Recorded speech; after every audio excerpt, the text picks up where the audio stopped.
Maswerteng hapon po mga ka-STL. Narito na po ang resulta ng STL Muntinlupa para sa araw na to, 2nd draw December 1, 2024. Araw ng linggo, naway ang mga natayaan nyo pong mga numero kanina ay manalo nawa ngayong hapong ito, 4 PM. Kaya't kunin nyo na po ang inyong mga tickets.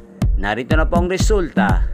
Ang mga numerong nanalo sa STL Muntinlupa ngayong hapong ito, December 1, 2024. Second draw result, 4 PM, 26 at 17 in exact order. Sa lahat po ng tumaya kanina sa STL Muntinlupa para sa second draw ng 26 at 17, congrats po sa inyo. Panalo po kayo. Again, 26 at 17 in exact order. At shoutout po natin ngayong hapong ito sa STL Muntinlupa si Kuya Oscar. Kuya Oscar ng Muntinlupa, shoutout po sa iyo. Naway manalo ka na sa STL Muntinlupa ngayong araw na to. At sa lahat po ng mga taga Muntinlupa dyan, shoutout po sa inyo. Inyo pong napanood ang resulta ng STL Muntinlupa sa channel na to, Roderick Hernandez TV. Magkita-kita pong muli tayo mamayang alas 9 ng gabi dito po sa channel na to. Thank you for watching.